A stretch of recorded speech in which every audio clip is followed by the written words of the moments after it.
C'est bon. Du coup, bonjour à tous. Merci d'être venus aussi nombreux pour ce séminaire VHCD Champex. Donc, c'est Thierry qui va commencer la présentation. Thierry, je te laisse la main. Bonjour à tous.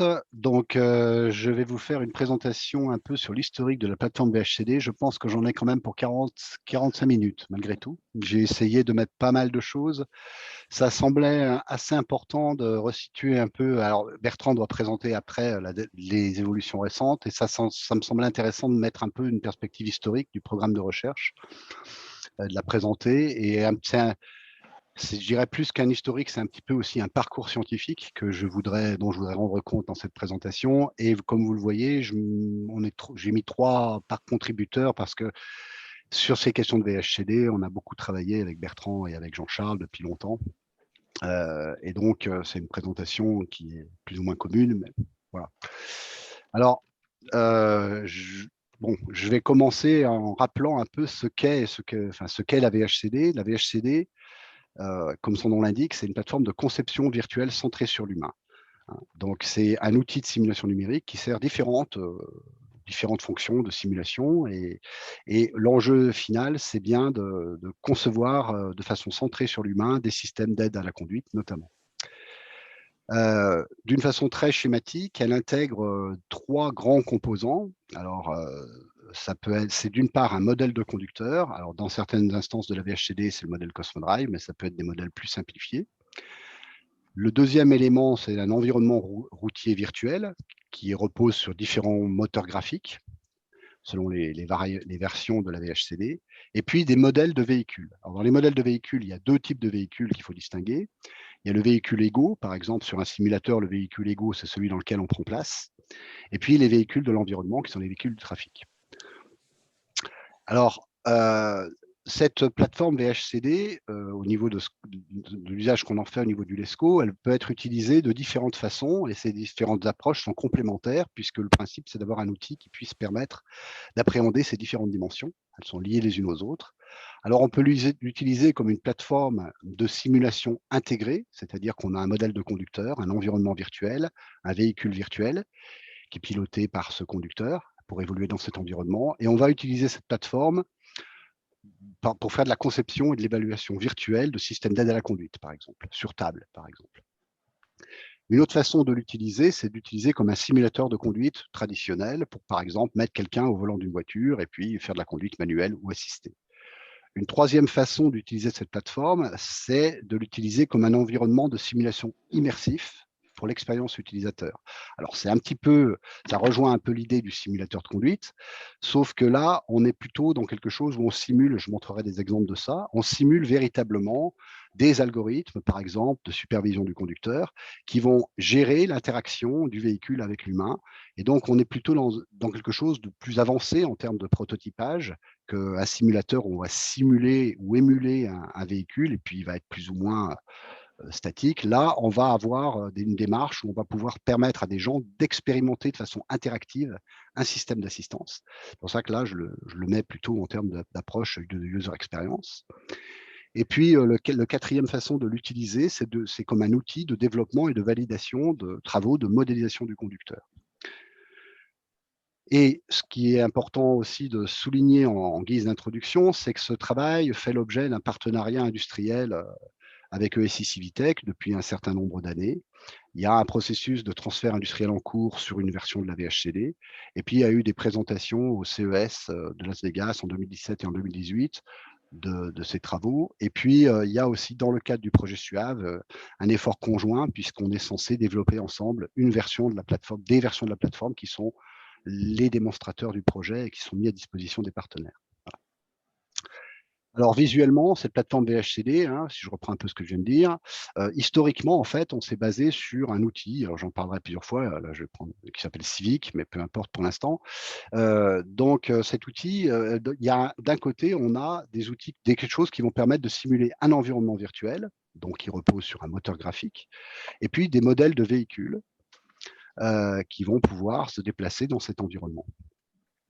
Dans la plateforme, sur ce volet rose, on peut avoir aussi des simulations de capteurs, par exemple des caméras virtuelles, des radars virtuels. Et dans l'usage, de ce volet-là, par exemple dans des équipes comme le LIVIC, d'ingénierie, eh bien, ils vont utiliser cette partie de la plateforme pour prototyper des systèmes d'aide en prenant des capteurs, en mettant des algorithmes pour piloter une voiture, et cetera, et faire du prototypage à partir de cette partie de la plateforme.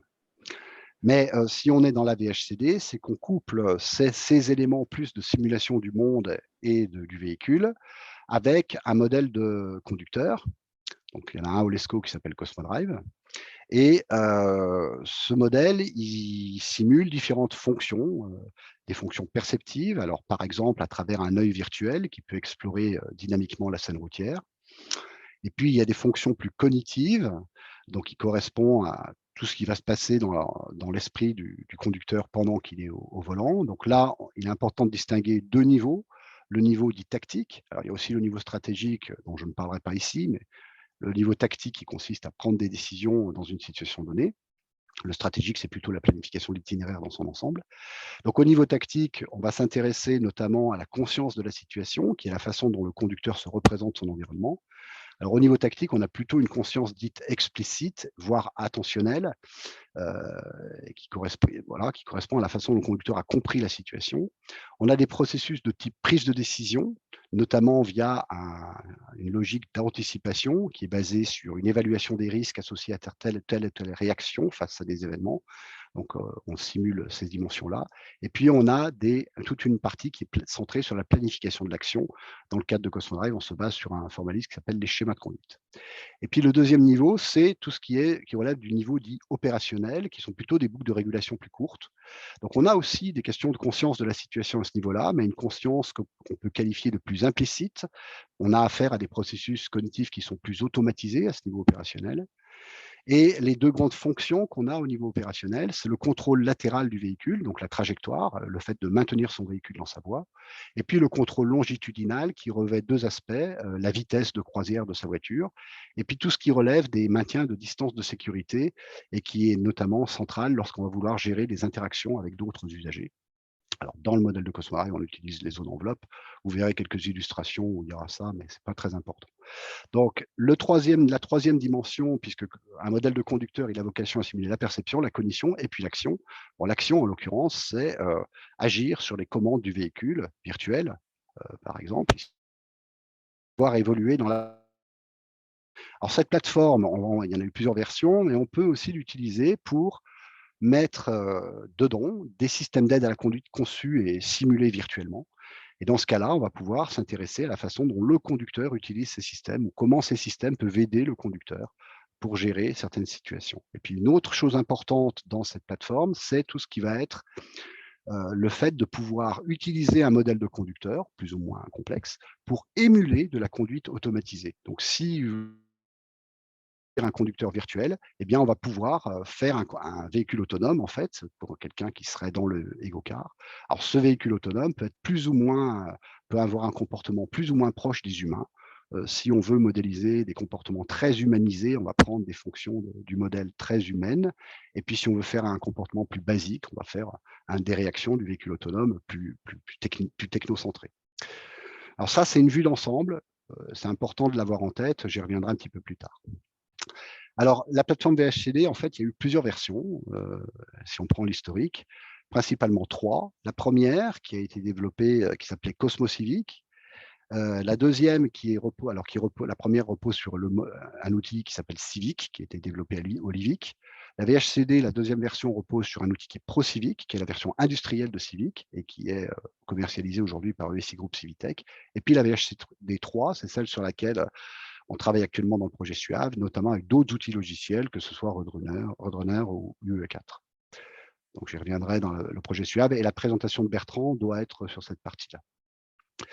Alors historiquement, il y a 8 projets de recherche que je vais rappeler ici qui ont été à l'origine de cette démarche scientifique.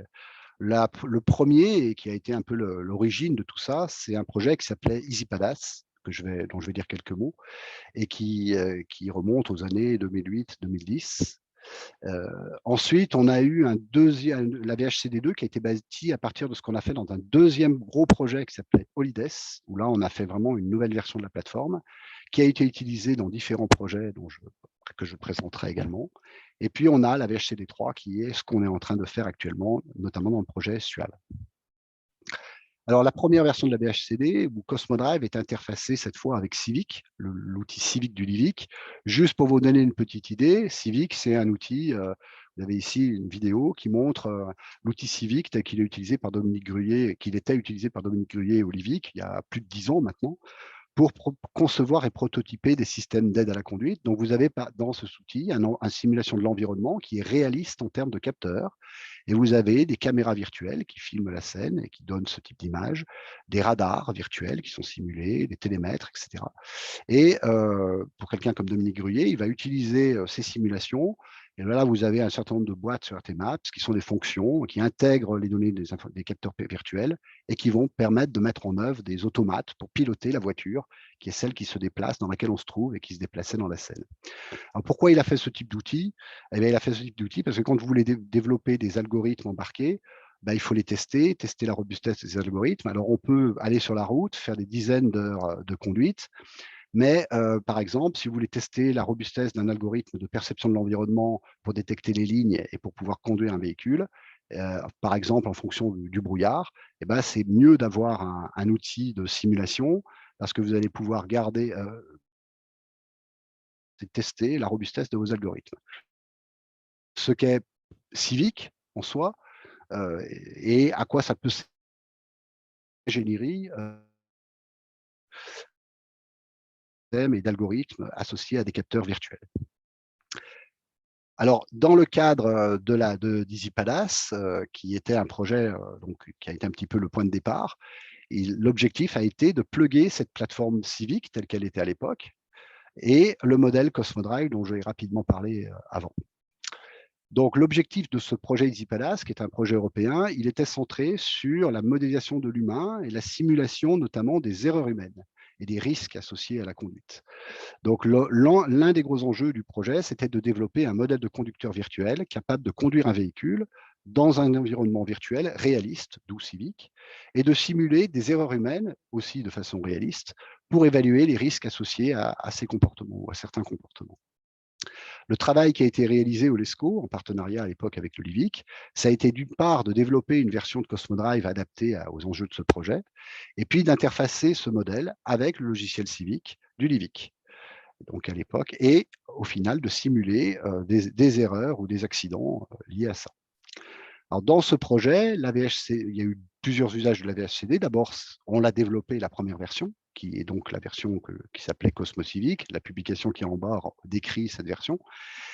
Et on a aussi développé à ce moment-là un simulateur qui était PsychoSim, qui est le petit simulateur qu'on avait avant et qu'on utilisait avant, qui est un peu la partie simulateur de conduite en lien avec la plateforme Cosmos Civic. Alors, l'expérimentation qu'on avait faite dans ce projet, c'était une expérimentation notamment pour étudier les effets de la distraction visuelle sur la performance de conduite. Donc là, vous avez un exemple de scénario.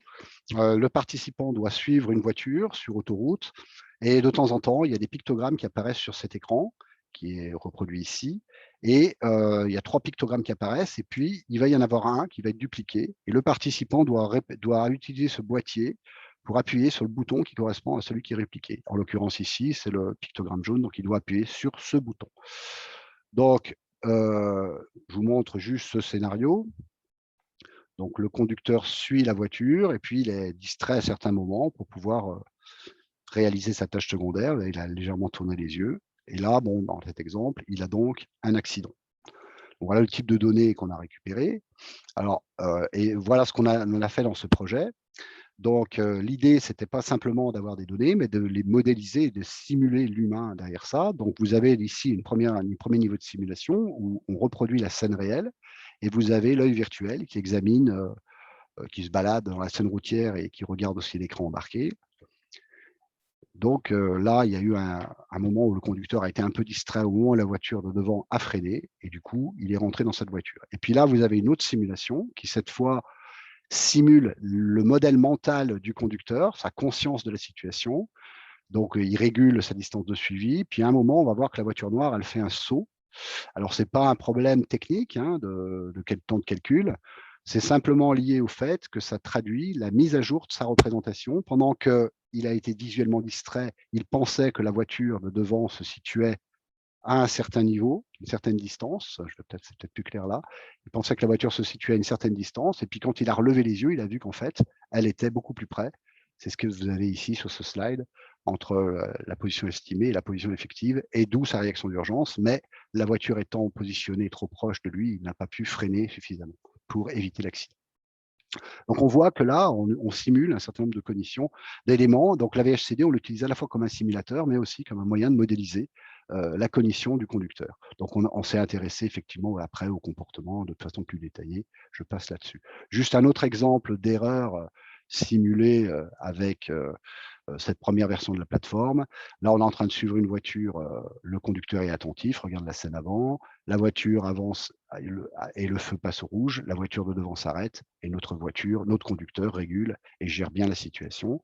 Par contre, là, si on simule une distraction visuelle à un moment choisi, ben forcément, le modèle va se faire déborder, il est distrait et il ne voit pas la voiture et donc il va avoir un accident. Donc, dans EasyPadas, c'est un petit peu cet enjeu de démontrer et de faire une preuve de concept autour de cette capacité à faire un modèle de conducteur qui dans un environnement simulé et pouvoir faire une plateforme de cette nature.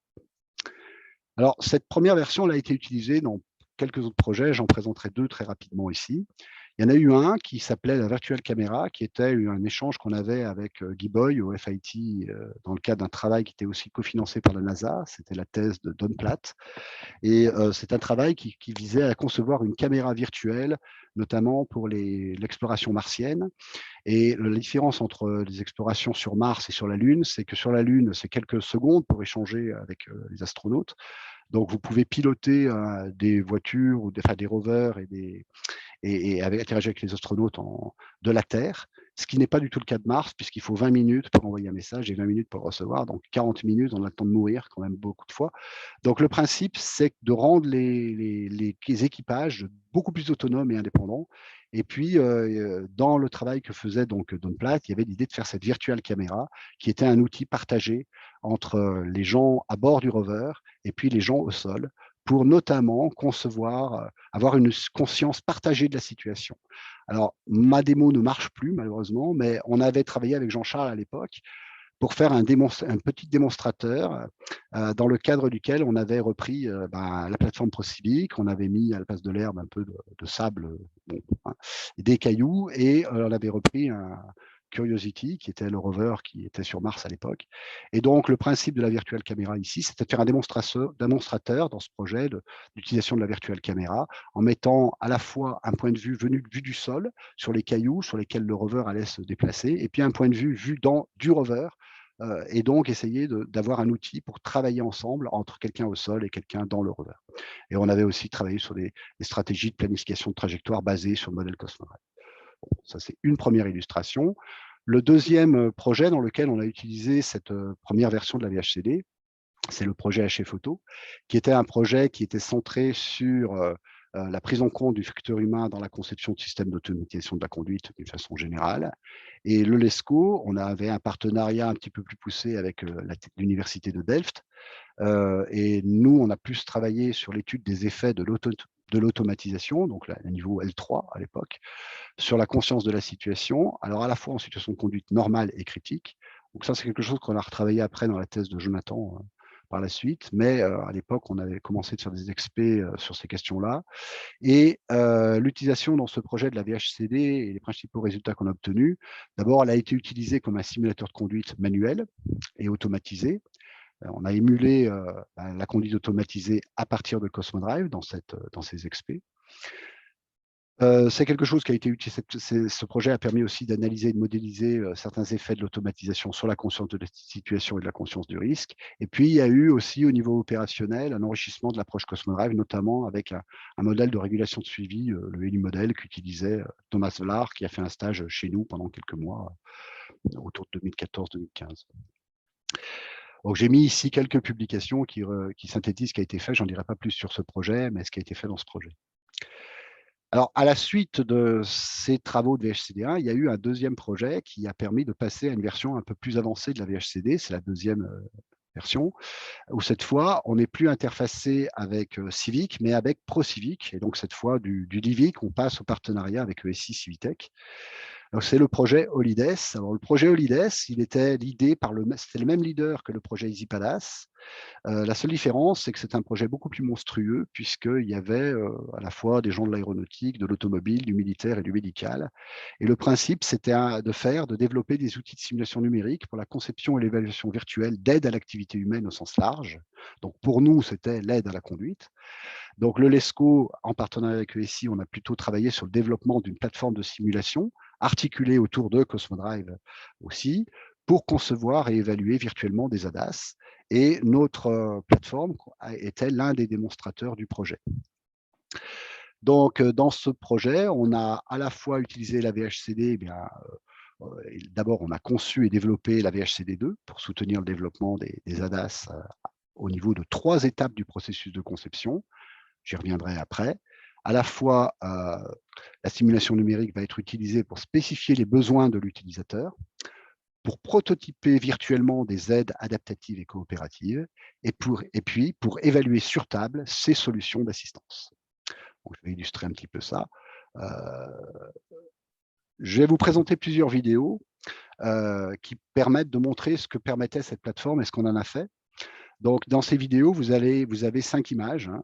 Donc, vous en avez une première qui correspond à l'environnement routier, la scène routière. Vous en avez une deuxième qui correspond à l'œil, le point de fixation de l'œil. Donc là, c'est un petit rond qui regarde devant. Vous avez une autre et 2 autres qui correspondent à des représentations mentales, plus ou moins perceptives, plus ou moins cognitives, qui traduisent des niveaux d'intégration de l'information qui sont plus ou moins élaborés. Et puis vous avez ici une dernière qui reste noire, qui est en fait le processus d'anticipation qui, dans Cosmodrive, est simulé pour prendre des décisions, qui est simulé comme une sorte de déploiement pour explorer des différentes actions possibles. Et donc, il va rester noir jusqu'à ce que le modèle soit amené à prendre une décision pour explorer, donc, il va explorer des solutions alternatives pour mettre en œuvre la bonne décision. Alors, dans la vraie vie, dans le système cognitif humain, tout ça fonctionne en parallèle, mais l'idée, c'est ici de montrer un peu, c'est de montrer en décalé pour qu'on comprenne le processus décisionnel indépendamment des autres processus. Donc, la situation sur laquelle on a travaillé dans Holidays, c'est un suivi d'un camion. Ce camion, au bout d'un certain moment, va freiner. Donc là, au début, le modèle a regardé un peu de partout. Il a fait son modèle, il a mis au jour sa représentation mentale. Il a conscience qu'il y a un camion devant lui. Il avait conscience que quelqu'un cherchait à le doubler. Vous voyez des zones enveloppes ici. Les zones enveloppes, c'est ce qu'il utilise pour associer aux autres, pour interagir avec eux. Et là, maintenant que ça s'est arrêté, c'est parce qu'il a vu que le camion freinait, donc il explore différentes solutions, différentes réactions possibles. Freiner d'abord, et puis éventuellement dépasser en fonction du fait qu'il y a une voiture qui le double. Au bout d'un moment, il trouve une solution qui lui semble bien, qui est mieux que de s'arrêter. En général, sur autoroute, on préfère changer de voie que de s'arrêter derrière un obstacle. Et il met en œuvre cette action. Donc, on ne voit pas ici l'aspect action, hein, si ce n'est dans la réalisation de l'action qui est mise en œuvre et il dépasse ce camion. Donc voilà un exemple de simulation basé sur Cosmodrive, sur cette VHCD. Alors, dans ce projet Holidays, on a fait des simulations à différents moments du processus de conception.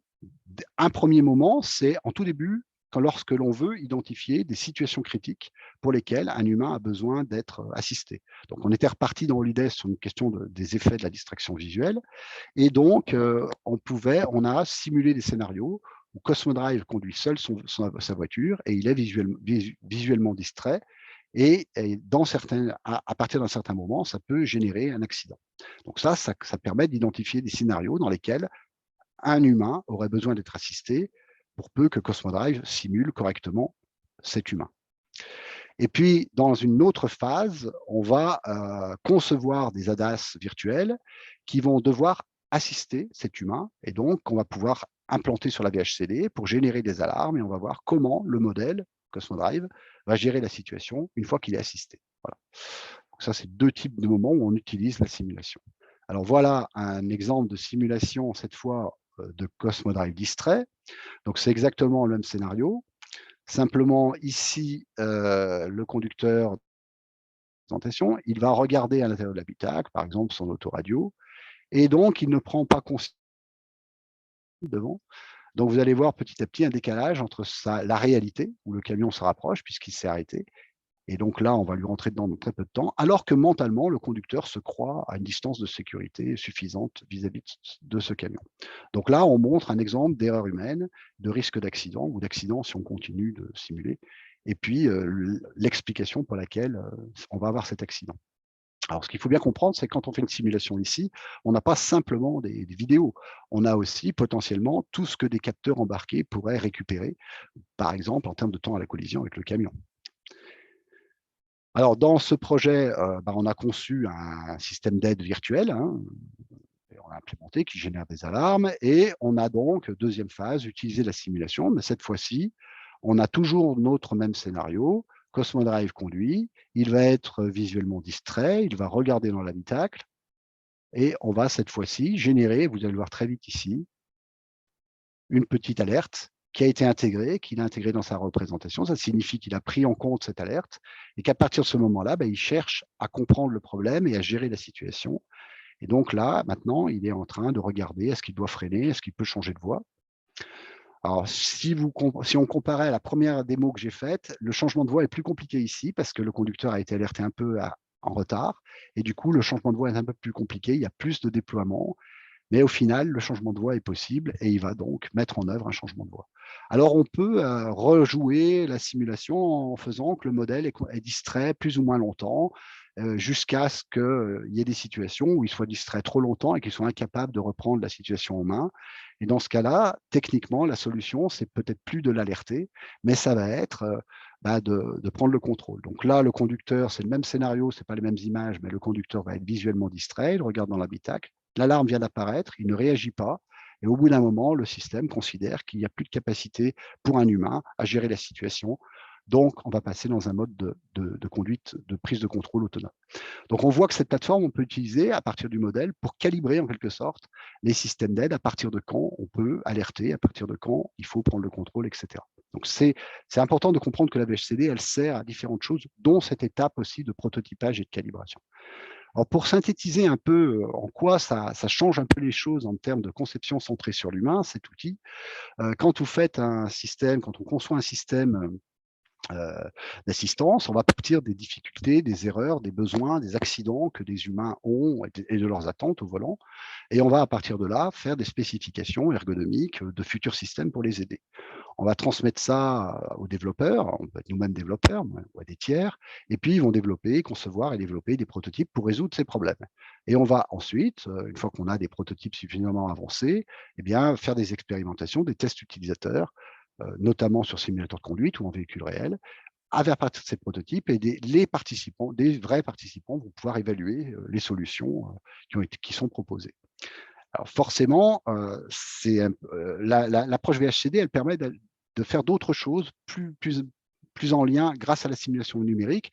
On va pouvoir faire impliquer des modèles de l'humain dans des phases plus amont du processus, parce que c'est parfois un peu tard d'attendre d'avoir un prototype, et ça coûte cher, pour faire des expériences avec des vrais humains. Donc, passer par un modèle de simulation numérique de l'humain, ça permet d'intégrer comme des expérimentations avec des humains à des moments où on ne peut pas faire ces expérimentations.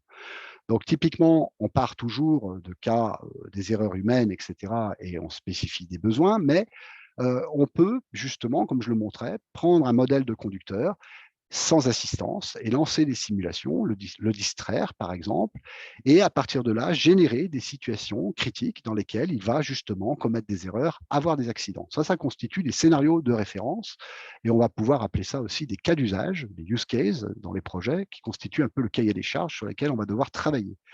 Techniquement parlant, ces scénarios, comme je vous le disais, ils sont joués, mais ils peuvent avoir aussi des données simulées de capteurs embarqués. Donc, on va stocker ces scénarios et puis tout un paquet de données, puisqu'on a Civic et ProCivic, qui va nous permettre aussi d'avoir des éléments pour les gens plus du monde de l'ingénierie. Ensuite, on rentre dans une deuxième phase qui est plus centrée sur le prototypage et le développement virtuel des ADAS. Hein. Et une fois qu'on a développé un ADAS, comme je vous montrais dans ma deuxième démo, on va pouvoir mettre cet ADAS avec Cosmodrive pour voir dans quelle mesure le modèle s'en sort et sauve sa peau quand il est aidé par ce système. Si ça marche, eh bien, on va passer. Si ça marche pas, on continue de développer. Et si ça marche, on va passer dans une autre phase qui va consister à développer un prototype plus avancé avec des IHM et à faire des tests utilisateurs. Et à ce moment-là, comme on est sur le même outil de simulation, eh bien, les scénarios qu'on avait générés au départ, qu'on a réutilisés pour tester le prototype virtuel, on va pouvoir les utiliser, notamment sur simulateur de conduite, pour faire des expés avec des vrais utilisateurs. Et j'insiste sur ce fait que les scénarios sont utilisés, générés à différents moments et peuvent être partagés, d'où parce qu'on a une plateforme commune pour ces différentes étapes. Et à ce moment-là, on va pouvoir faire des tests utilisateurs pour étudier l'apport de ces systèmes. Alors, synthétiquement, la simulation numérique, elle est vitale à 3 endroits ici: l'identification des besoins et la définition des cas d'usage, des scénarios critiques, la spécification, le prototypage et l'évaluation virtuelle des ADAS, et puis au niveau des tests utilisateurs sur simulateur de conduite. Alors, juste quelques informations supplémentaires. Ça, c'est le film qu'avait fait ESI, qui avait été fait par ESI et qui était diffusé sur le stand du CES. Le principe général que je voulais juste vous montrer ici, c'est que Cosmodrive, il est capable de conduire une voiture virtuelle sur Civic, mais il est aussi capable de conduire le gros simu, un simulateur, en l'occurrence ici, c'est le simulateur Lepsis à l'époque, Pixel aujourd'hui. Donc c'est la 308 et ici, c'est le modèle qui tourne le volant et à partir de ce que je vous ai montré tout à l'heure, donc il prend des décisions et il pilote le véhicule dans l'environnement MG Engine de la VHCD. Donc voilà. Et là, c'est le modèle qui donc tourne le volant. Il n'enfonce pas les pédales, mais on génère un signal comme si on appuyait sur les pédales. Ce qui est important, c'est que de voir que là, on peut, puisqu'on a un simulateur, on va pouvoir mettre un vrai humain qui va lui-même agir sur les commandes et il gère une situation exactement la même dans les mêmes scénarios avec une assistance ou sans assistance. Et donc, ce que l'on voit ici, c'est que finalement, entre ce que fait un vrai humain et ce qu'on va collecter sur un humain en termes d'action sur ses commandes, d'une part, et ce que fait Cosmodrive, puisque Cosmodrive agit aussi sur les mêmes commandes, et puis Cosmodrive a un œil virtuel qu'on peut utiliser pour récupérer des données qui seraient équivalentes à ce que ferait un eye tracker dans des expérimentations avec un vrai humain, eh bien, on va pouvoir récupérer le même type de données sur modèle Cosmodrive versus humain, et on va pouvoir après regarder ou faire des analyses croisées pour vérifier jusqu'à quel point notre modèle traduit bien ce que font les humains ou reflète bien ce que font les humains. Et là, on entre dans une autre dimension qui est la dimension de validation de modèle aussi à travers ces expérimentations. Alors, cette plateforme BHCD, elle a été utilisée dans différents projets. Il y en a un qui s'est achevé en 2019, qui a été un projet important, qui s'appelle VIDAS. L'objectif du projet, c'est la conception et l'évaluation centrée sur l'humain, aussi de fonctions de monitoring embarqué et d'IHM pour une gestion adaptative des interactions homme-machine et des transitions de contrôle entre le véhicule et l'automate. Au niveau du LESCO, on a essentiellement travaillé en partenariat avec le LMA, le CEA, Kenny et TomTom sur un certain nombre de solutions d'interaction de machine.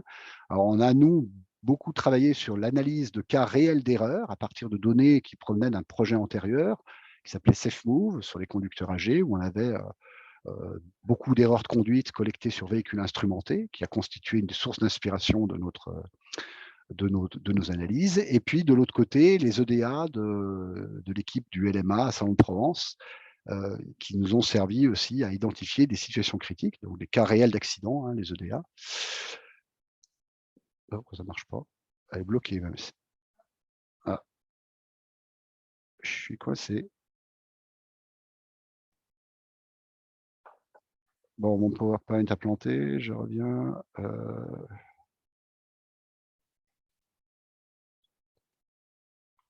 J'en étais là. OK. Donc, ça marche, hein? Non, non, mais ça marche au niveau du son. Parce que, ouais. Donc, dans le cadre de ce projet, donc on est parti de l'analyse de cas réels d'erreurs humaines ou d'accidents pour spécifier, concevoir et développer des fonctions de supervision embarquée, notamment qui diagnostiquent des erreurs de conduite et des risques d'accidents associés. À partir de là, on a fait des spécifications, on a conçu, on a développé des fonctions d'intelligence artificielle pour une gestion adaptative des transitions homme-machine, répartition du contrôle entre le véhicule et l'automate, et pour aussi piloter des IHM de façon adaptative. Donc, dans ce projet, la VHCD, elle a utilisé aussi de différentes façons. Elle a été utilisée pour concevoir de façon centrée sur l'humain nos algos d'IA embarqués. C'est pour ça que je parle de Human-Centered AI. Et la VHCD a servi aussi de plateforme d'intégration des IHM développées par d'autres partenaires, pilotées par ces algorithmes de monitoring. Et enfin, elle a servi de plateforme immersive pour l'expérience utilisateur, à la fois pour se préoccuper de questions d'acceptabilité avant usage et d'acceptation après usage de la conduite automatisée, et puis pour évaluer nos algorithmes de gestion adaptative des transitions et des interactions homme-machine. Alors là, je n'ai pas de vidéo qui marchait sur Vilas, mais juste, vous avez quelques exemples ici d'IHM conçus par Akiani. Alors, il y avait le siège qui vibrait, conçu par le CEA, des diodes qui étaient ou des sons qui venaient de l'Akiani notamment. Et donc, là, vous avez quelques exemples d'alertes qui sont envoyées au conducteur. Alors, ce n'est pas une expérimentation standard, c'est une expérimentation immersive de type UX. Pourquoi? Parce qu'en fait, dans cette manip, on avait 12 scénarios, et dans un certain nombre de scénarios, on demandait aux personnes de faire des erreurs de façon volontaire pour qu'ils voient et qu'ils prennent conscience de ce que faisait l'assistance de manière à évaluer les réactions du système. Par exemple, le piéton, il y avait un moment où le conducteur était laissé libre de s'engager, il pouvait faire l'erreur et risquer d'écraser le piéton et le système s'activait. Mais s'il gérait bien la situation, on lui faisait rejouer ce scénario et on l'invitait à faire comme s'il n'avait pas vu le piéton pour qu'il voit la réaction qu'avait le système. Donc on était vraiment dans une logique d'interaction dynamique avec le système pour que la personne puisse évaluer cette solution d'assistance. Donc là, il y a un papier qui est sorti il n'y a pas très longtemps qui synthétise tout ce qui a été fait dans ce projet Vidas. Alors, il y a un autre projet qui a été important aussi autour de ces dernières années sur cette plateforme, qui est le projet SACAD, qui s'intéresse à la conscience de la situation en situation de conduite automatisée. Projet qui était financé et en partenariat avec Toyota Motor Europe. L'objet était de concevoir, de développer et d'évaluer des solutions d'IHM innovantes pour la reprise en main du véhicule après une phase de conduite hautement automatisée. Le travail qui a été réalisé au LESCO, alors en partenariat avec bien sûr Toyota, mais aussi avec ESI, au sens où il y avait une sous-traitance. De mémoire, il me semble qu'il y a eu 12 mois de Bertrand ESI alloués à ce projet. À l'époque, il était chez ESI. Et le principe de cette recherche, c'était de s'intéresser de concevoir des IHM avancés, donc, en l'occurrence, qui se base sur certains processus cognitifs modélisés dans Cosmodrive, processus qu'on a reproduits dans certaines solutions d'IHM. C'est notamment le cas pour une qui reposait sur un brevet antérieur au projet, un processus de reconstruction dynamique de la conscience de la situation, où l'IHM va aider le conducteur à reconstruire son modèle mental du monde, alors qu'il était avant, par exemple, totalement distrait et impliqué dans une tâche secondaire. Donc c'est là qu'on parle d'externalisation de fonctions cognitives dans l'IHM.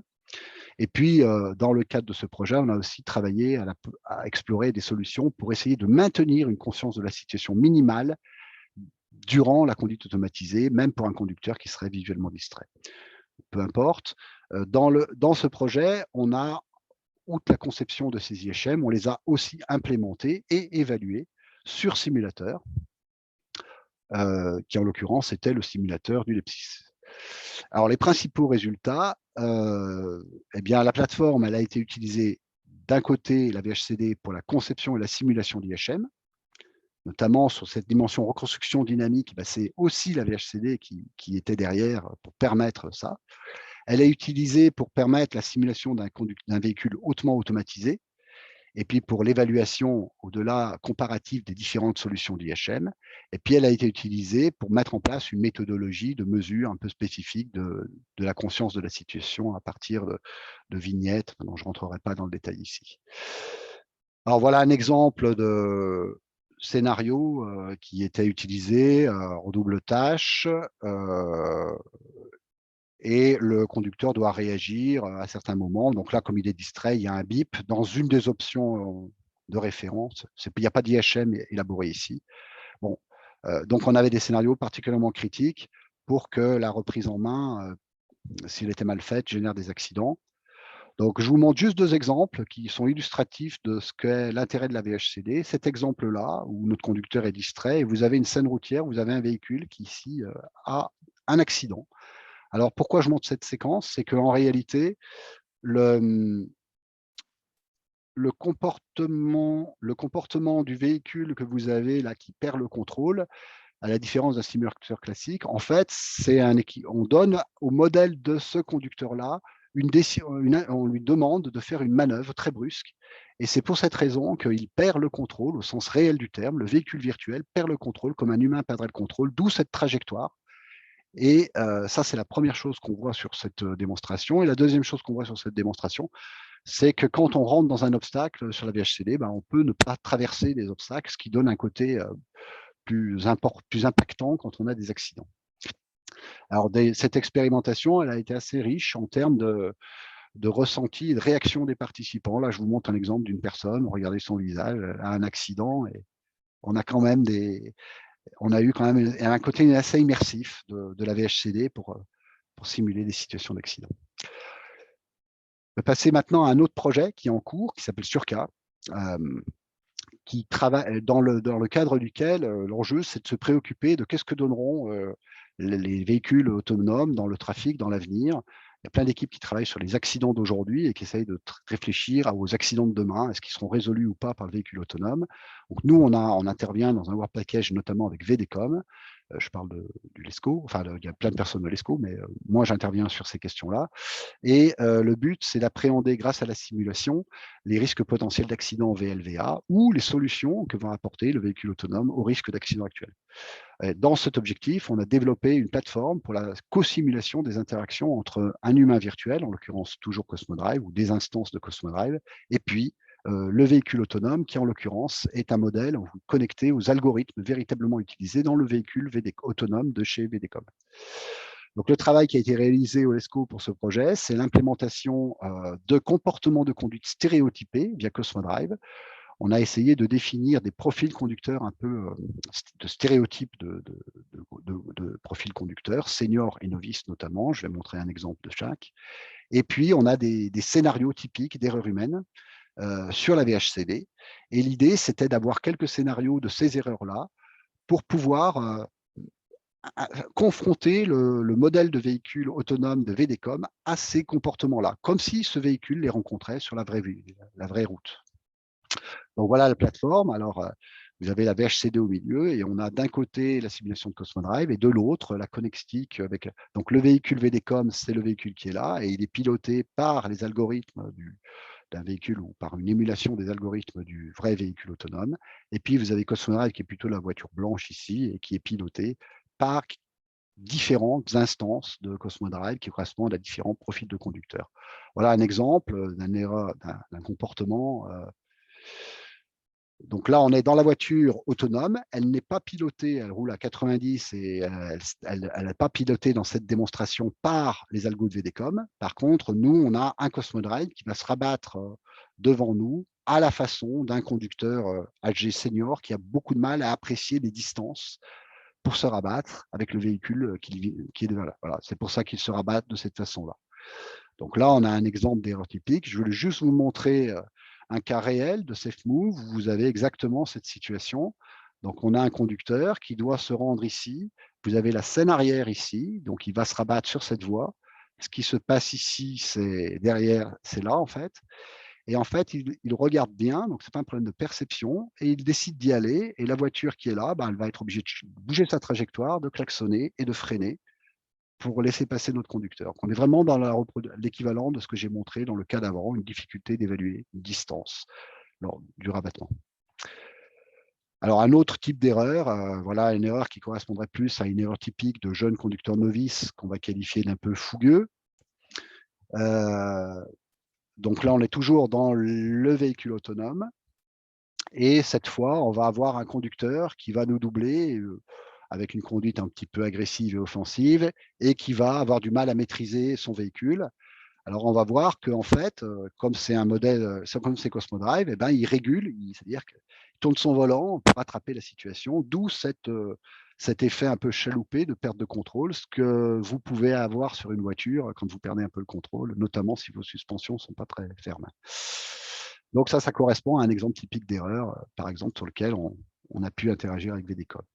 Et au final, bon là, vous voyez 2 exemples, de simulation. Alors ça tourne comme ça peut, hein. Vous avez ici, des situations où cette fois le véhicule VDCOM est piloté, c'est sous tous les diagrammes RTMaps, il est piloté par les algos de VDCOM et vous avez de l'autre côté, des Cosmodrive qui arrivent, et qui sont devant et donc le véhicule VDCOM cette fois gère, puisque à la différence des démos que je vous ai présentées avant où le véhicule autonome était passif, ici il réagit et il évite, il est censé éviter les accidents.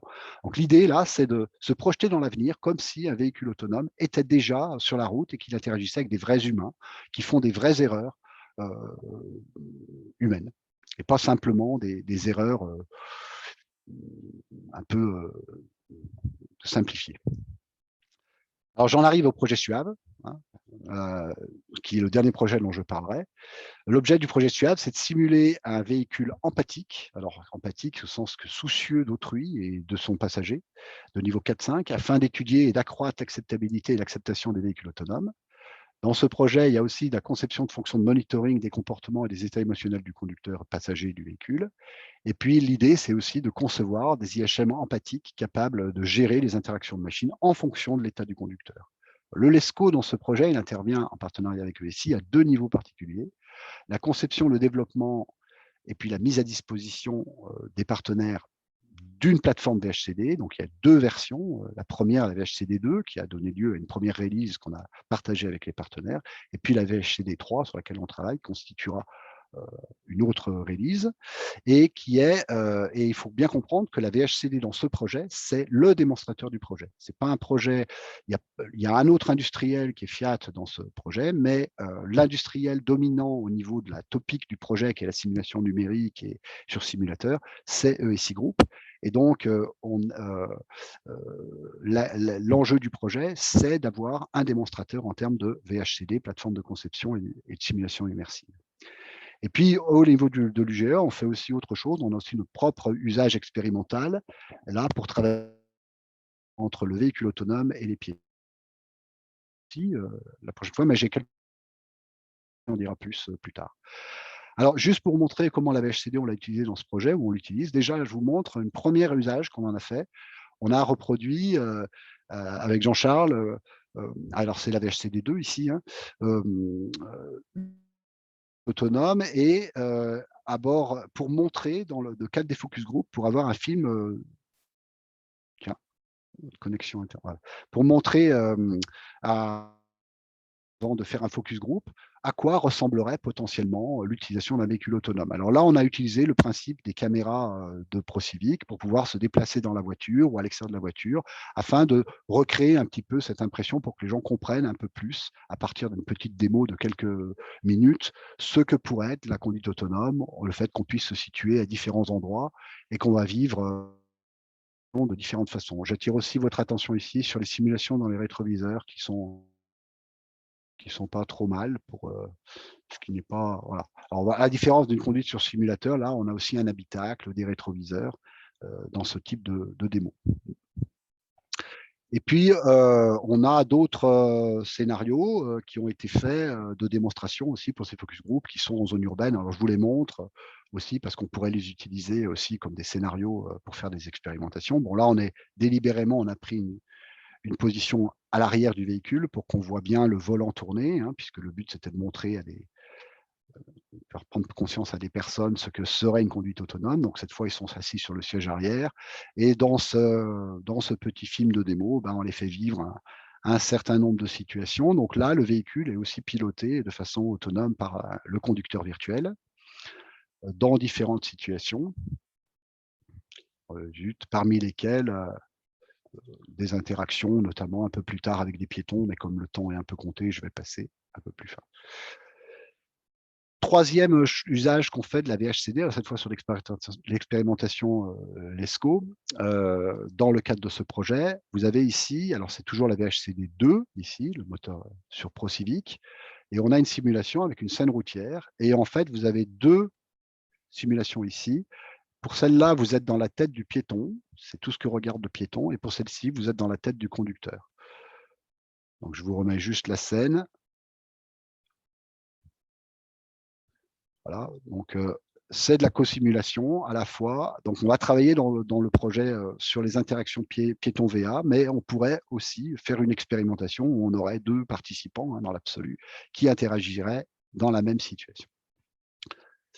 Bon, on avait fait des choses, j'irai très vite là-dessus, mais le proof of concept, où on peut suivre un avatar, notamment dans un fauteuil roulant on avait fait des simulations il y a quelque temps, avec Bertrand et puis entre un bureau au 2e étage, et puis, le simulateur en bas pour pouvoir, reproduire, avec un avatar des mouvements de quelqu'un dans un fauteuil.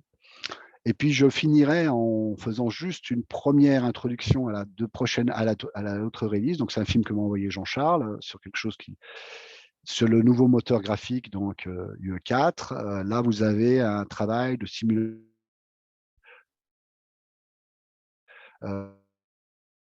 ça marche pas? Donc ça vous permet de voir un peu, les qualités qu'on peut avoir en termes, à la fois graphiques et puis, donc là je laisserai, Bertrand en dire plus, sur ce moteur graphique puisque c'est la nouvelle release c'est là-dessus qu'il va parler. Avant de lui passer la parole, je vais quand même rajouter quelques éléments supplémentaires. D'abord, il y a un certain nombre de travaux de thèse, j'en ai pas parlé, mais qui sont importants. Les travaux de thèse sont importants parce que c'est des travaux qui sont beaucoup plus centrés sur la partie modélisation et donc, il y a eu 3 thèses qui sont assez fondamentales pour la modélisation à travers notamment Cosmodrive ou le conducteur virtuel d'une façon plus générale. La thèse de Jean qui a été faite sur la version 1 de la VHCD et il a beaucoup contribué à la version 1 de la VHCD avec, la plateforme Psychosim, hein, là qui portait, sur le développement, de Cosmodrive, notamment en situation de tourne à gauche. La thèse de Jonathan, qui est plus récente et qui a travaillé sur la conscience du risque et notamment dans les situations de changement de voie sur autoroute, et là, qui nous a permis d'avancer sur ces principes de simulation de la décision de changement de voie. Et puis la thèse d'Evan, que j'évoque simplement ici, mais qui est aussi importante puisqu'elle ouvre, vers la modélisation biomécanique en complément de la modélisation cognitive. Et donc là, il y a une thèse en cours, en partenariat avec le LBMC. Juste pour conclure et pour fixer les idées, la plateforme VHCD, c'est une plateforme qui permet donc de simuler un véhicule virtuel qui va être susceptible d'être piloté par un modèle de conducteur, qui peut être Cosmodrive ou des modèles plus simplifiés, des conducteurs humains ou des systèmes autonomes qui sont susceptibles, d'être implantés sur véhicule. Et on voit que tout converge vers le même environnement au centre de stimulation. Ça, c'est intéressant parce qu'on peut désactiver le modèle, mettre un vrai humain, et jouer à 3. Voilà. Et puis l'autre élément, c'est aussi, qu'on simule, du futur. Alors ça peut être les interactions, VL-VA comme on le fait dans Surka, ou les interactions VA piéton comme on le fait, dans SUAV. Et puis, en lien avec peut-être le projet fédérateur voyageurs virtuels, il y a 2 choses dont je n'ai pas parlé, mais qui Bertrand pourrait vous en dire, puis qui sont importantes. La VHC2 a été aussi utilisée en interaction avec des modèles de trafic et de consommation d'énergie dans une R2I qui s'appelait Sycobam. Bertrand pourrait vous en parler plus si vous êtes intéressé. Et puis, ce que j'évoquais, la thèse des vents, qui est avec la connexion avec des modèles biomécaniques. Enfin, juste dernier slide, l'écosystème scientifique, et puis financier, parce que c'est quand même important. Ça représente quand même, quand on fait l'ensemble des projets dont j'ai parlé, un total des investissements qui ont été faits sur cette plateforme de plus d'1,7 million d'euros, si je fais simplement le cumul des budgets des principaux projets dont j'ai parlé. Ça représente des efforts humains importants, puisqu'il y a eu près de 30 ans de CDD en cumulé et 3 thèses. Je pense avoir, mis tout le monde, mais j'ai peut-être oublié des gens, mais voilà. Il y a des partenariats, aussi. Alors, bien sûr, selon les versions de la VHCD, ils sont, différents. Il y a un partenariat que j'ai mentionné qui est récurrent avec ici Civitech. Alors, Jean-Charles a été ici, il est chez Civitech. Bertrand a été aussi, alors peut-être les années, je ne sais plus trop, mais a été aussi à un certain moment de sa vie chez Civitech avant de revenir chez nous. Puis il y a Jean-Sébastien Barrero qui est l'infographiste et Serge Lavergure avec qui on travaille.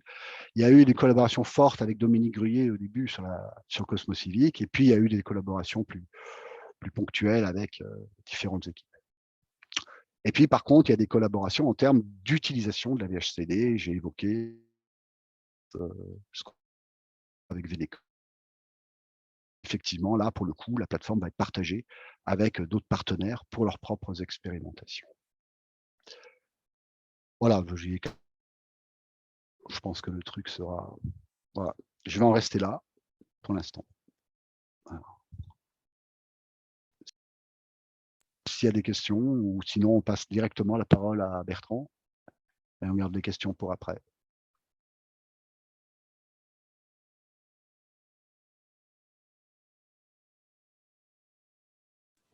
Je ne sais pas si quelqu'un a une question. Sinon, ouais, Bertrand, si tu es prêt, tu peux prendre la main. Je peux faire ça.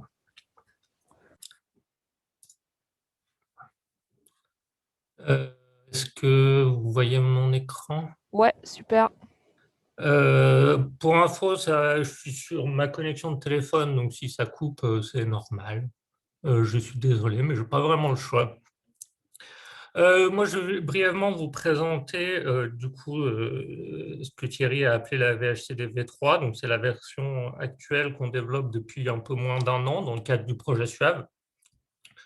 Il a mentionné au début que ça repose sur deux outils qui sont Roadrunner et Unreal Engine. Donc, en fait, je vais vous présenter vraiment assez rapidement tout ça. Roadrunner, c'est cet outil. C'est un outil pour tracer des routes. C'est très simple, hein. Vous tracez des routes et voilà, ça marche un peu tout seul. Je ne vais pas rentrer dans le détail de comment on trace des routes parce que je ne suis pas expert, mais je vais vous montrer ce qui a été fait dans le cadre de Suave. Donc ça, c'est une petite scène, un réseau routier qui a été créé principalement par Jean-Charles pour le projet Suave. Donc, tel que ça avait été conçu, il y avait toute une partie urbaine, une partie un peu périurbaine, un aéroport, une école, un magasin, une petite zone d'autoroute. Et puis récemment, pour faire des tests, moi j'ai agrandi tout autour pour faire des sections d'autoroute avec des entrées et sorties, juste pour voir comment ça marchait. Mais en gros, l'outil Roadrunner, on y a accès gratuitement depuis peu, parce que c'est un outil MathWorks comme MATLAB ou Simulink. Donc, à l'université du CVFL, on peut accéder à cet outil. Et c'est utilisé principalement juste pour faire le réseau routier. C'est vraiment pour faire des routes. Donc, dans Roadrunner, on fait les routes et ensuite, on peut exporter ça vers Unreal. Unreal qui est l'outil de base sur lequel on construit la VHCD. Donc, Unreal, c'est un moteur de jeux vidéo, c'est-à-dire que les jeux vidéo modernes qui sortent aujourd'hui sur vos plateformes favorites, il y en a une bonne partie qui sont faites en utilisant Unreal Engine. Et donc, nous, on l'utilise comme base pour faire absolument tout ce qui est au-delà de la route. Donc, après, tout se passe dans cet outil. Donc là, si vous regardez d'en haut, c'est globalement le même réseau routier, sauf qu'on l'a alimenté avec du décor, donc avec des bâtiments, avec des belles montagnes, avec des immeubles, une magnifique grue et une zone de chantier. Je vais ralentir un peu la caméra, sinon ça rend malade. Et donc ça, c'est un effort, ça a été vraiment collaboratif sur comment on part de ce maillage routier vraiment basique et sans décor à un environnement complet avec du joli soleil et des belles petites fleurs et un aéroport. Donc, il y a Jean-Charles qui a énormément travaillé là-dessus, mais aussi Estelle, Lucie et Jean-Sébastien Barrero. Et du coup, moi, je vais juste vous présenter comment on peut faire un petit scénario là-dedans, parce que c'est vraiment pas compliqué, en fait. Donc, si on imagine que, déjà, il va nous falloir une voiture à un moment, donc on peut aller dans les véhicules, on va chercher une voiture. Moi, j'aime bien cette voiture-là, c'est ma préférée. On va la mettre dans le bon sens. Ça va un peu vite. Je vais ralentir la vitesse. Vous pouvez noter qu'il y a un passager, un conducteur qu'on peut faire disparaître. On peut même rajouter des passagers. Je vais dire que moi, en tant que personne, je veux contrôler cette voiture. Et si je clique sur le bouton Play, ça prend un peu de temps parce que surtout que je partage mon écran et que je suis sur un PC portable, ça ne va pas accélérer la chose. Mais je me retrouve dans cette voiture que je peux conduire et où je peux rouler un peu n'importe où, surtout n'importe où. Je vais essayer d'aller dans le métro. Non, je ne peux pas. Donc, j'ai fait le zouave, mais tout ça ne nous fait pas un scénario. Donc, si on veut vraiment faire, imaginons quelque chose de très simple, ici, il y a un arrêt de bus, on va mettre un piéton à l'arrêt de bus. Alors, hop, on va mettre une madame, on va la faire tourner comme ça. Comme on n'arrête pas la science, on va choisir comment on veut qu'elle soit habillée. Moi, j'ai très envie qu'elle ait une tête d'employé de chantier avec des lunettes de protection. C'est formidable. Donc voilà, ma madame, elle est là. Et imaginons qu'on veuille faire un scénario où cette madame veuille traverser la rue parce que elle a garé sa pelleteuse. Madame a une pelleteuse. Donc elle a garé sa magnifique, c'est une pelleteuse autonome, vous verrez ça, c'est formidable. Elle a garé sa pelleteuse sur le bord de la route et elle a envie d'aller récupérer sa pelleteuse. En fait, on va juste, je vais vite parce que l'idée, c'est pas de faire une formation, c'est juste de vous montrer comment ça marche. Je place un petit point dans l'environnement et en gros, ce que je veux dire, c'est ma madame, elle va aller à sa pelleteuse quand ma voiture va s'approcher d'elle. Jusque-là, les gens qui font des scénarios doivent être assez familiers avec ça. On veut que le piéton traverse la rue quand on s'approche. S'il traverse la rue quand on n'est pas là, on s'en fout. Donc en fait, on va rajouter un petit objet qu'on va mettre dans l'environnement par ici, qui est ce qu'on appelle une trigger box. À la limite, vous n'avez pas besoin de savoir ce que c'est, mais c'est juste un objet où, quand on va rentrer dedans, ça va déclencher une action. Donc nous, on va dire, quand ma voiture va rentrer dans ma boîte, je vais faire traverser la piétonne jusqu'à son engin de chantier. Si je fais clic droit sur cette boîte, il me propose d'ajouter un événement dessus. Et il y a un événement qui est, je vous passe les détails, mais on actor begin overlap. Donc en gros, quand quelqu'un rentre dans la boîte, et nous, c'est exactement ça qui nous intéresse. Et donc là, ça va nous ouvrir un éditeur, un magnifique éditeur, où on va écrire du code, mais on va écrire du code avec des boîtes. Alors par contre, il faut que j'arrive à sortir ça.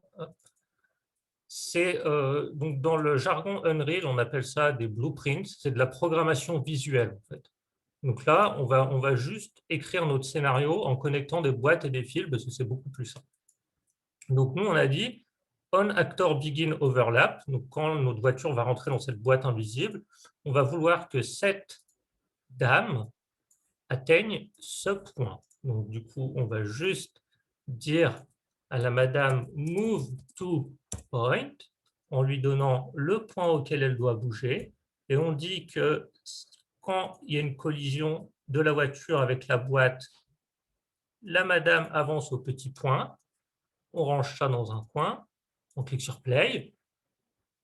Vous allez voir ma pelleteuse autonome aussi, j'ai fait ça récemment, je suis très fier. C'est un point important, la pelleteuse autonome. Regardez-moi cette pelleteuse qui creuse toute seule. Donc là, vous voyez, moi j'avance, donc j'avance tant que je ne suis pas trop proche, la madame, elle ne bouge pas, alors elle est très éclairée, mais dès que je m'approche, hop, elle se met à traverser la rue pour atteindre sa pelleteuse. Et ce n'est pas plus compliqué que ça. Ça marche vraiment, connecter des boîtes et des fils pour faire absolument tout ce qu'on veut. Aujourd'hui, pour faire des scènes comme ça, il y a quand même un gros travail pour créer tous les bâtiments, mais on a, en fait, on a acheté énormément d'objets divers et variés que je peux vous montrer, mais encore une fois, pour sélectionner le bon menu, il faut que je réduise. On a acheté énormément d'objets, donc on a des bâtiments en tout genre, on a des éoliennes depuis peu, je ne sais plus où je les ai rangées, mais on a de ça. De la végétation, j'ai 310 arbres, 884 plantes vertes, des piétons en tout genre, j'en ai quasiment à l'infini. Des véhicules, si vous voulez, des vélos, des motocross. J'ai récemment des montgolfières aussi, parce que je me suis dit on avait besoin de montgolfières, c'est vraiment important.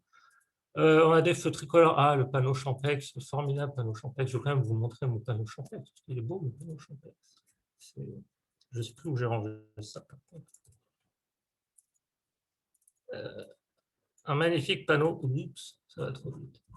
Un magnifique panneau Champex, donc, par exemple, c'est un panneau de direction. Et si vous voulez dire que en fait, vous en voulez qu'un seul panneau et qu'au lieu d'aller à Champex, il va à Lyon, et qu'au lieu d'aller tout droit, il va à droite, ce n'est pas plus compliqué que ça, en fait. Donc, on peut vraiment imaginer construire des simulations, voilà, pas plus compliqué que ça. Je vais juste vous montrer du coup une petite vidéo, enfin une assez grande vidéo, de du coup ce qui a été fait par ESI, principalement par Jean-Charles, dans le cadre du projet SUAV. Donc ça, c'est un des démonstrateurs qui utilise la plateforme. Et voilà, je vais vous laisser regarder ça. C'est vraiment, pour moi la meilleure illustration de ce que peut faire la plateforme aujourd'hui.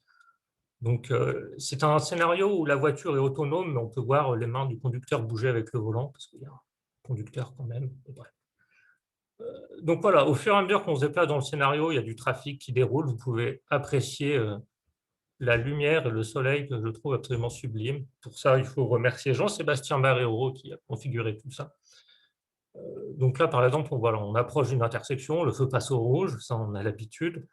Et on a voilà, toutes les voitures qui traversent, qui roulent un peu dans tous les sens avec les clignotants. Vous pouvez observer, alors je ne sais pas si ça rend bien, moi sur la vidéo ça rend très bien, mais alors les arbres en face, je les trouve sublimes. Donc après, sur cette phase-là, vous pouvez voir voilà, on avance avec le soleil qui se reflète sur nos rétroviseurs. Donc voilà, on se balade un peu, donc c'est la même scène que celle que vous avez vue. Donc là, on a un cycliste qu'on n'écrase pas, mais presque. Donc vous pouvez voilà, observer les montagnes à l'horizon, ce magnifique chef-d'œuvre au milieu du rond-point. On a des vaches. Je pense qu'on a tous les animaux qui existent, mais genre tous. Non, on n'a pas de crocodile, mais on a des girafes. Donc voilà, vous pouvez voir vraiment les effets de lumière avec lesquels on peut jouer. Donc je vais avancer un peu dans la vidéo pour aller à des moments un peu plus intéressants. Donc par exemple, quand on arrive voilà, sur cette section d'autoroute où on est complètement ébloui par la lumière qui arrive en face. Aujourd'hui, c'est des choses qu'on peut simuler du coup. Là où avant, on pouvait être contraint sur ces effets-là. Et Thierry montrait tout à l'heure sa vidéo avec la pluie. Voilà, les effets météorologiques, c'est des choses sur lesquelles on travaille. Et aujourd'hui, on a acheté pas mal de choses qui nous permettent d'avancer là-dessus. Donc là, vous allez pouvoir voir les effets de lumière à travers les arbres. On peut vraiment, globalement, simuler tout ce qu'on veut. Il ne faut pas oublier que les outils qu'on utilise pour faire de la simulation sont ceux qui sont utilisés dans les jeux vidéo aujourd'hui. Donc, si vous ou vos enfants jouent à des jeux vidéo, dites-vous bien qu'aujourd'hui, on utilise les mêmes outils que ceux qui sont faits pour créer le jeu vidéo. Donc, on peut avoir le même niveau de rendu. Après, c'est sûr qu'il faut investir un peu de temps, éventuellement acheter les bons PC qui vont avec, parce que ce n'est pas magique non plus. Alors, quand on arrive ici, donc là, voilà, par exemple, on se gare devant un aéroport pour aller récupérer quelqu'un à l'aéroport.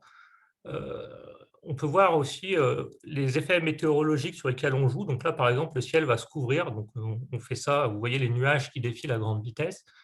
Et ça permet de montrer un peu les effets vraiment sur lesquels on peut jouer. Donc voilà, le ciel s'assombrit énormément. Alors, on n'a pas allumé tous les lampadaires, parce que si on fait ça, je pense que le PC fond littéralement, mais je crois que Jean-Charles avait essayé de le faire. Mais on peut allumer tous les feux de toutes les voitures, tous les lampadaires. Donc, je vais continuer un peu à avancer dans la vidéo. Voilà. Après, le ciel s'éclaircit de nouveau, il me semble. Et donc, voilà, vous pouvez voir, le scénario fait 7 minutes au total. Il y a énormément de voitures qui circulent dans tous les sens. Il y a des piétons aussi qui se baladent. Il me semble d'ailleurs qu'il y en a un qui va débouler derrière cette magnifique voiture bleue à cet instant-là et qui se met à courir, à sprinter parce qu'il doit être en retard pour je ne sais quoi. Et voilà, donc là, on retombe au niveau un peu plus urbain dans la scène. Donc, vous voyez quand même, il y a vraiment un très gros travail qui a été fait pour la fidélité visuelle de la scène avec vraiment voilà, des lampadaires, des arbres. Donc là-dessus, il y a eu vraiment un très, très gros travail de Jean-Charles qui, alors vous connaissez Jean-Charles, il n'est pas infographiste, hein, donc il a réussi à faire vraiment tout cet aménagement de la scène. Ça lui a pris un peu de temps, mais il n'a pas dû changer de travail pour faire ça et il s'en est sorti. Et donc voilà, vous voyez encore les nuages qui défilent à l'horizon. Ils sont volontairement accélérés pour qu'on puisse faire des changements météorologiques en cours de simulation. Et normalement, dans le scénario, c'est à ce moment-là qu'il se met à pleuvoir, je crois, mais ça, c'est les choses sur lesquelles ESI est en train de travailler. Donc, c'est pour ça que Thierry vous a montré une petite vidéo de cette phase-là. Mais donc, voilà, je vous en montre pas bien plus aujourd'hui, parce que je ne veux pas non plus y passer 8 ans. Mais voilà, aujourd'hui, on a énormément avancé sur la plateforme, on sait faire plein de scénarios, on fait tous nos scénarios suaves là-dedans, et ça nous offre vraiment énormément de perspectives sur tout ce qu'on va pouvoir simuler à l'avenir. Voilà. C'est tout pour moi.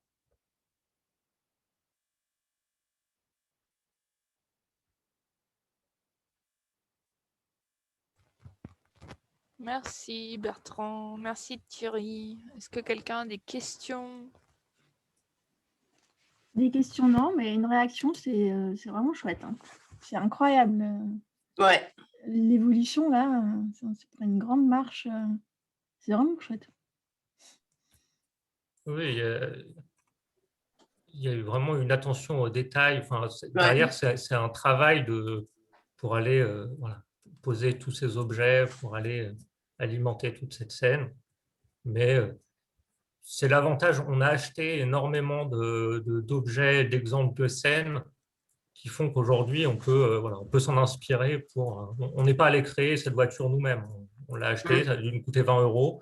Et voilà, elle est belle, elle roule, et il y a même un intérieur.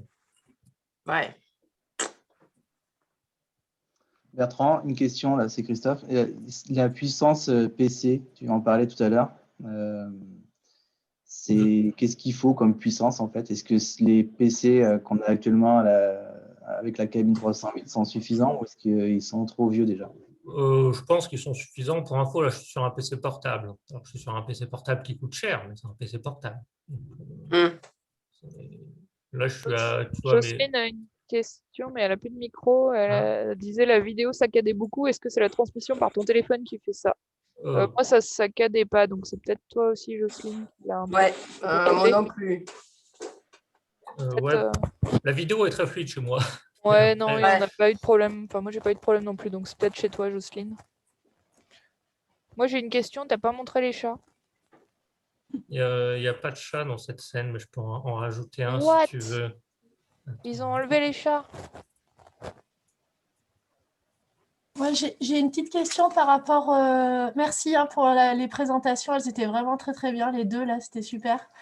J'ai juste une question par rapport aux données. Bertrand, Oui. Comment ça fonctionne avec ce logiciel? Comment tu fais pour sélectionner les données que tu veux mesurer? Est-ce que c'est facile d'exporter ce que tu veux? Ouais, en fait, c'est exactement comme... de nouveau que je fasse ça. C'est comme tout le reste en programmation visuelle avec des boîtes. En fait, il y a des boîtes qui permettent d'envoyer des données vers l'extérieur. Et du coup, on peut exporter par défaut. Moi, j'utilise l'AppStreaming Layer pour l'enregistrement des données. Théoriquement, ça devrait marcher avec Artemaps parce que j'ai fait tout ce qu'il faut. Mais après, en fait, par exemple, là, si... Alors, je n'ai pas ma voiture, mais si je vais chercher ma voiture,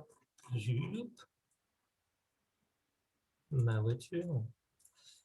Et que, je suis désolé, mais avec Zoom en haut, ça ne marche pas.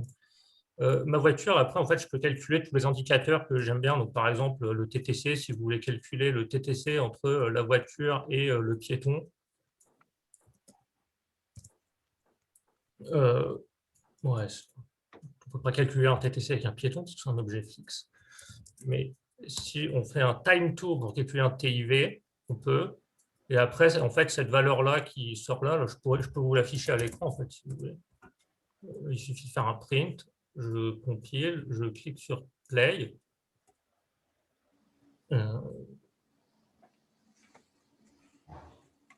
C'était ma question d'après, en fait. Du coup, là, tu as déclenché le piéton avec un objet sur la voie, mais ce n'est pas lié avec la vitesse du participant. Du coup, est-ce que tu peux, comme élément déclencheur, mettre la vitesse? Ouais, attends, on va faire ça, bouge pas. Tu n'es pas obligé de le faire, mais moi, c'est possible en fait de le faire. Oui. En fait, ici, il faut juste mettre, il faut que je teste si je récupère ma vitesse, get forward speed. Vous serez ravi d'apprendre que dans Unreal, on parle en centimètres par seconde. Donc, si vous voulez que votre vitesse soit supérieure à, allez, on va être généreux, on met 500 quand même. Donc là, vous dites si cette condition elle est valide, et si cette condition est valide, je déplace, je vais supprimer toutes ces boîtes que j'ai mises là qui ne servent à rien, je déplace mon piéton, et donc on fait ce test à chaque pas de temps. Donc à chaque pas de temps, on va tester si la vitesse de la voiture que je conduis est supérieure à 500, et si c'est le cas, bah, du coup, on déclenche le piéton, et là, du coup, on va voir que je vais volontairement rouler à un endroit où je n'avais pas mis ma boîte. Donc, je vais prendre un malin plaisir à rouler, vous imaginez bien, sur le trottoir. Et voilà. Donc là, on a vu que le piéton a démarré dès que ma voiture roulait à plus de 5 mètres secondes. C'est déjà plus que j'avais mis comme valeur. Et en fait, c'est que des boîtes et des fils. Même le grand scénario de 7 minutes de Jean-Charles que je vous ai montré tout à l'heure, c'est des boîtes et des fils. Il a mis beaucoup de couleurs pour qu'on s'y retrouve, mais c'est très, très beau et c'est très élégant et c'est à la portée de tout le monde. Il n'y a pas besoin d'apprendre à coder ou quoi que ce soit. Ouais. Et oui, du coup, pour exporter les données, voilà, c'est ce que je disais. En fait, il y a des boîtes qui sont toutes prêtes pour LSL. Donc, par exemple, dans ma voiture, je peux ajouter une sortie pour LSL ici. Et après, dans mon scénario, je reviens ici, ma voiture, je récupère. Ah oui, non, c'est pas aussi simple que ça, mais presque. Je peux pas vous le faire là en direct, mais on utilise LSL dans Suave et ça marche. Ok. Donc, Et en termes de, par exemple, si nous, on avait envie d'apprendre à coder là, à apprendre ce scénario, tu estimerais à combien de temps le nombre de jours qu'il nous faudrait pour apprendre tout ça? ça dépend, c'est compliqué à évaluer parce que est-ce que vous voulez apprendre à maîtriser la chaîne de A à Z, c'est-à-dire aussi faire toutes les scènes dans Roadrunner, à partir de ça, habiller la scène en mettant des jolis arbres et des jeux pour enfants et tout ça, décorer le sol, après concrètement faire des scénarios, mais quel niveau de complexité sur les scénarios? Est-ce qu'on va vouloir faire des super gros échangeurs d'autoroute ou est-ce qu'on veut juste faire du suivi de lièvres? Voilà, après, ça dépend vraiment de ce que vous voulez faire. Puis ça dépend du niveau enfin, du niveau de compétence de chacun, à savoir d'où est-ce que vous partez, quoi. Mm. Aujourd'hui, dans les gens qui utilisent la plateforme, ça va être Estelle, Jean-Charles, Lucie. Bon, c'est tous des gens qui prennent assez vite la plateforme en main. Après, c'est des gens qui ont sans doute un background technique un peu plus avancé que ce que vous pouvez avoir, vous, en tant que chercheur en sciences humaines. Mais dans tous les cas, à aucun moment, il y a besoin d'apprendre, enfin, il n'y a pas besoin d'écrire la moindre ligne de code à quelconque endroit. Donc déjà, je pense que ce point-là est quand même positif. Mm. Merci.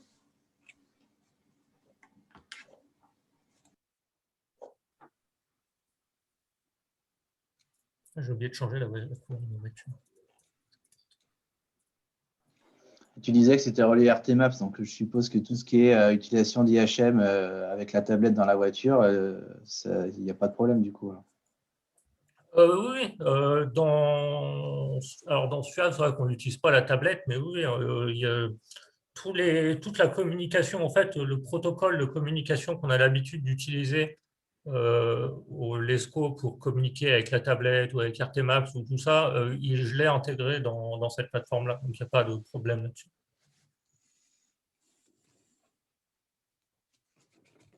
Du coup, j'ai du mal à comprendre la politique de Pixel en fait là maintenant.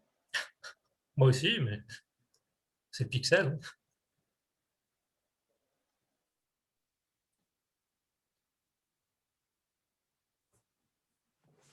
C'est pas parce que Bertrand montre un truc et que ça semble facile que ça l'est. Donc derrière, il y a Bertrand, mais il y a aussi tous les efforts qu'on a faits dont j'ai parlé avant. Et ça constitue tout ça. Et ça, c'est pas Pixel. Mm.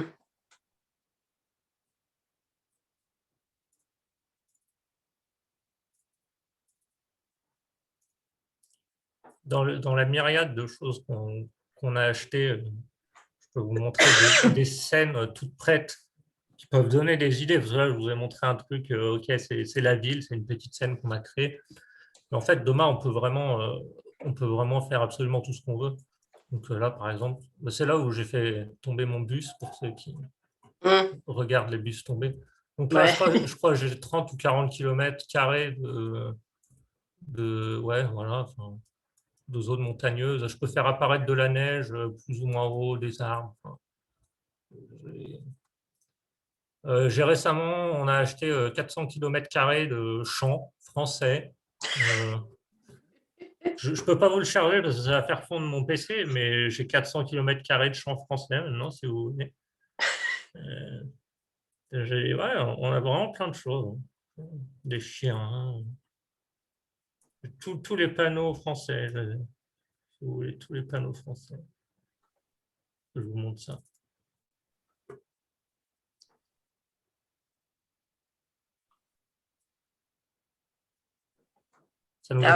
Ça nous a coûté 5 €. C'était vraiment... Ah ouais.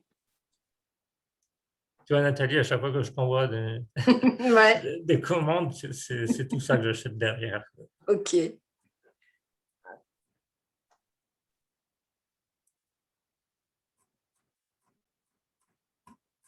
vous voulez, je peux pouvoir... Est-ce que j'ai toujours ça dans les trucs que j'ai fait récemment? Je m'amuse avec des véhicules exotiques maintenant, mais des véhicules exotiques qui peuvent quand même servir. Donc là, j'ai... Bon. À un moment, il y a les textures qui vont apparaître. Pour l'instant, on va faire ça. Donc, c'est une trottinette. Je ne sais pas comment ça s'appelle, ces trucs. Une trottinette électrique avec des pédales.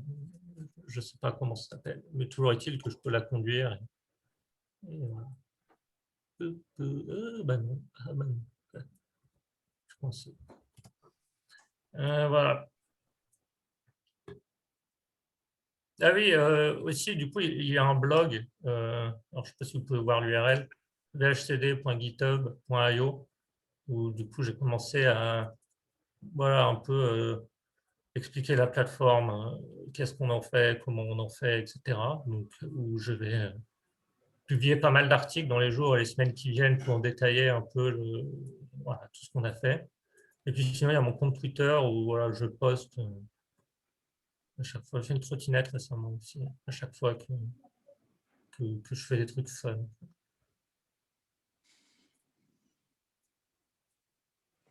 Merci Bertrand et Thierry. Cette présentation, c'est vraiment sympa.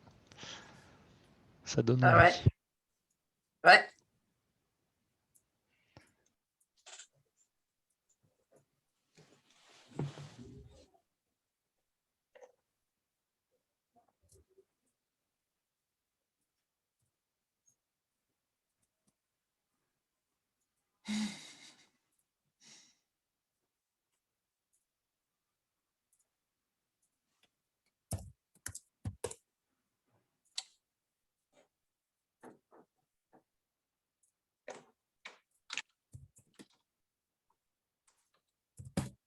Ouais, merci à vous deux pour la présentation, c'était super intéressant. Et merci à tous les participants. S'il n'y a plus de questions, je pense qu'on va pouvoir conclure ce petit séminaire LESCO.